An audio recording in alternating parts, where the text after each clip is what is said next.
Hi everyone, my name is Pınar Karakoç. Today I will be doing a presentation with my friend Yaren. This is our major presentation, and let's get started. Here's our outline.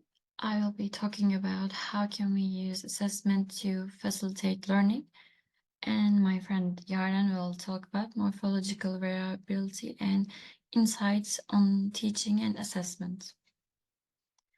Let's start with how can we use assessment to facilitate learning. I just want to start with a question before we talk about the subject. Have you ever felt like you're being tested too much or wondered if tests really help you learn? Some people may say it is a negative thing to, helps them to learn, but some may say it really helps them to learn the subjects or maybe even motivate them. So the questions are different from person to person. So can testing be a good thing? Testing is often portrayed as something negative. Like most students, we think testing is just something to, get a score for, or just to pass the class, pass the term. However, there are many positive aspects of testing and, that are worth noting. For example, the most obviously, tests are necessary to measure students' progress and achievements and to diagnose the areas of strength and weaknesses. That way, teachers can be, more aware of what students know and what they don't know, so they can, look into that while teaching the class. And tests can also have a significant positive backwash. Backwash means the influence of testing. We will be talking about backwash in a minute. And how often have your students ask you if what you are teaching will be in the test? If it is not in the test, then students are less willing to learn. So here's the thing. Our teachers, when they're going to do a test or a quiz, we just ask them what will be in it. So we are just looking into those subjects that are in the test. So maybe, we are more willing to learn it because it is in a test. So it can be more motivating to study. So we are continuing with assessment of, for, and as learning. Let's start with assessment of learning. It's basically teacher-centered, judgmental, and results are expressed as grades. To demonstrate achievement, what you know or what you don't know, basically your achievement of that subject. And assessment for learning is basically to give feedback on learning and teaching. You are doing the feedback for student for them to learn it, not because you just want to give them grades. It is more interactive with teachers focused on identifying the learning needs of their students.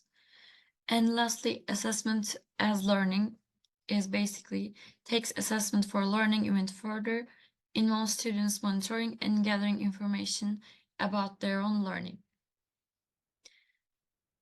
So it's basically to self-regulate and critically evaluate. What I personally think the best is assessment for learning. It's basically student centered and it revolves around the learning of the subject rather than just grades. So we have this table to show you the contrast between assessment culture, assessment for learning, and large-scale testing. So we just talked about assessment for learning. It's basically learning focused. Large-scale testing is what we are having as our finals or we sell most of the time. It's basically judgment focused tasks. sport not permitted. It's questioning, and learning focused tasks are scaffolded task competition, interactive exploratory questioning. And assessment for learning is learner involved and learning focused feedback, while large scale testing is learning excluded and judgmental focus. What those are mean is, in assessment for learning, students knows, what he or she doesn't know or knows because they are doing their self-assessment. But in large scale testing, teacher is the authority, so the teacher does the assessment. And learning focused feedback is focus on feed forward, focuses on basically we are giving this feedback but for students to get better. In judgmental focused feedback is basically delayed or no feedback, just grades and summary decision reporting. So assessment is absolute in large scale testing and assessment is contingent in assessment for learning. Again, what I think it is the best is assessment for learning. So let's talk about backwash and learning-oriented assessment. I just said earlier, backwash is the impact that assessment has upon teaching and learning. The impact that testing has on teaching and learning should not be underestimated. It has been recognized now for some time that assessment does have a major impact on teaching and learning. Learning-oriented assessment is the main purpose of the assessment is to promote learning, is a systematic approach to language learning that uses formal and informal assessments to help teachers and learners to plan learning more effectively, measure progress, identify areas for improvement, deliver measurable improvements. And how can assessment facilitate learning? Again, it is better to have lots of shorter, low-stakes tests rather than a whole bunch of questions in the same category. It also have the added bonus of reducing test anxiety, and it's so true. And the task type you choose will also impact on the amount of learning. And again, our students will be needing different things, like everyone has different needs, so we have to adjust the tests and class for our students so they can learn better. And while doing the assessment, we have to teach our students that assessment is something done with them and for them, not to them. Like it is not a bad thing, rather we are showing students what they can do better. It's not just some grade. And there's a great potential for computerized assessment to promote learning. Similar items on tests can be tagged. For example, questions related to the present perfect on a grammar test. So rather than getting an overall score for each student, the teacher can see how each student is performing on different but related parts of the test. So this can give us data to look into our students' understanding. So before, during, and after the assessment, what should we do? And before the assessment, we can tell our students what will it cover, basically what subjects that the assessment will cover. You can even show students the tests the day before you give them test. You can even let the students take the test home the day before the actual test. This is to promote learning. And during the assessment, we can allow students to use books, test books, internet, dictionary, and let students ask you questions during the test and give plenty of time.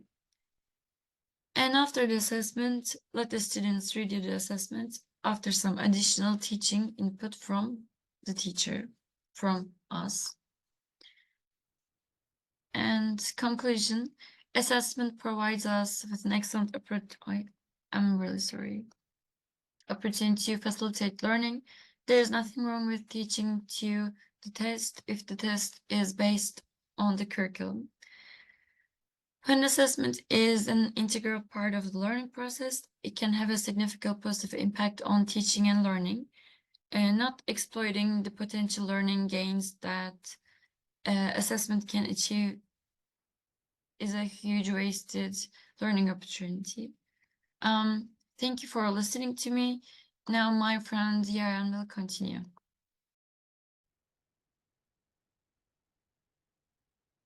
Hi everyone, I'm Yaren. Today I will talk about morphological variability and insights on teaching and assessment after my friend Ecem.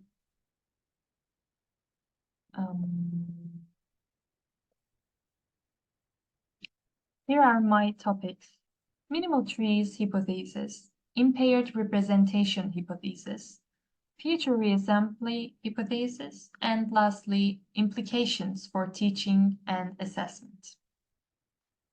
Let's start with morphological variability. There seem to be variations in the production of L2 learners. They sometimes use the necessary inflection morphology and sometimes they don't. Researchers want to understand the underlying causes of the variation regarding L2 learners' use of inflection morphology and the link between overt morphology and underlying syntax.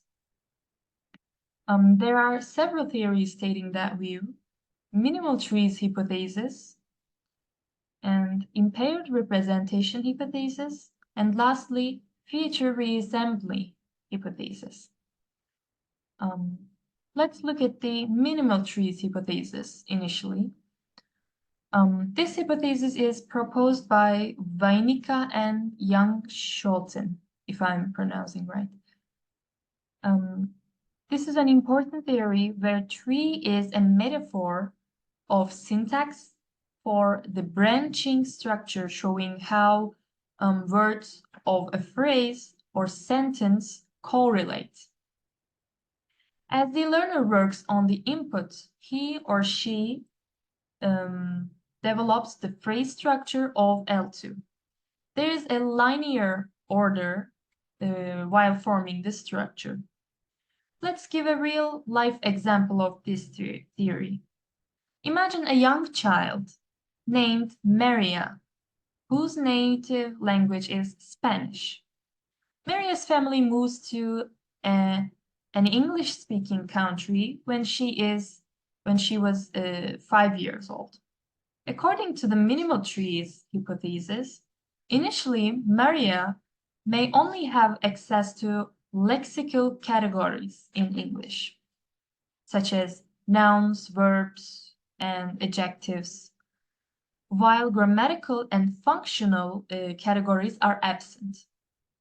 For example, she may know the words like dog, run, or happy, but struggle with the grammatical structure.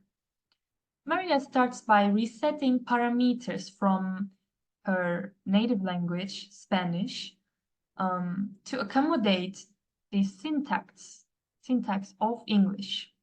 She begins to develop a basic understanding of English phrase structure, and Maria progresses in her language acquisition in a linear manner. She first learns to identify the head of the phrases, for example, the main verb in a sentence, then acquires knowledge of maximal projections, for example, noun phrases, and finally forms specifier positions, for example, determiners, like the or an. And secondly, let's look at the impaired representation hypothesis.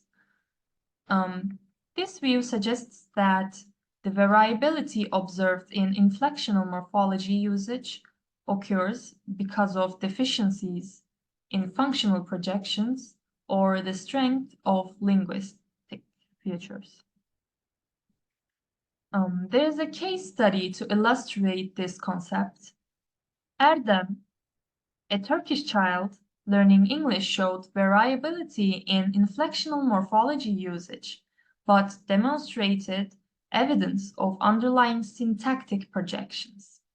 Despite inconsistent use of inflection, Erdem showed unconscious knowledge of English syntactic properties, unlike what is stated in minimal trees hypothesis. And lastly, feature reassembly hypothesis, proposed by Lardier. This hypothesis emphasizes that L2 learners possess morphological competence, but may struggle with reassembling features with appropriate morphological representations.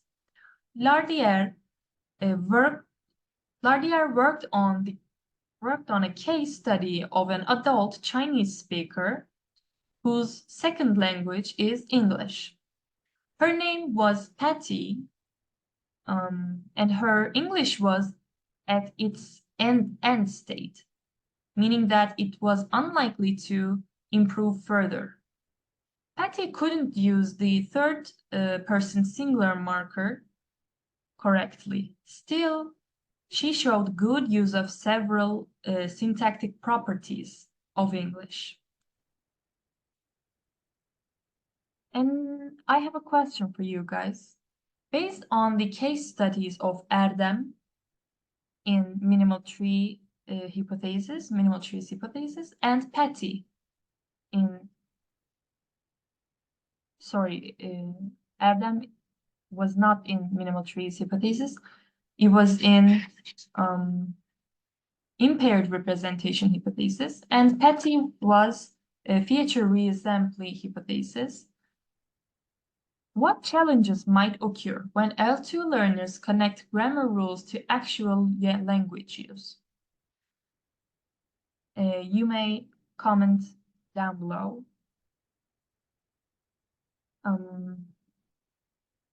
I think the case studies of Erdem and Patty highlight how L2 learners may struggle with using correct grammar forms, even when they understand the underlying rules. This reminds me of my own experience learning a second language. I knew the rules, but I couldn't use them correctly in my speech in real life. I think this emphasizes the importance of interactive and communicative language learning methods that focus on practical language use rather than just memorizing grammar rules. Okay. And lastly, implications for teaching and assessment. Implications for teaching. It's important to differentiate between competence and performance. And I mean grammatical knowledge and actual language use. Factors like lexical retrieval and cognitive memory overload can affect students' performance. While communicative language teaching is popular, doubts exist about its effectiveness in creating strong form function mappings. A focus on the form approach, including meaningful input and productive, can be beneficial, especially for inflectional morphology practice. And implications for assessment. Markers should focus on assessing correct use and message clarity rather than just frequency of mistakes. Detailed rubrics reflecting the theoretical basis of the test should be used. For writing assessments, a focus on diverse genres and communicative purposes rather than just grammatical accuracy is important. And lastly, instead of penalizing every morphological mistake, markers should look for evidence of correct usage to understand whether mistakes reflect underlying competence issues or performing issues, sorry. And in conclusion, students' language production varies, so educators need to understand this. Emphasizing form can help avoid mismatches between form and function. Assessments should prioritize communicative intent and correct language use. Thank you for listening to me.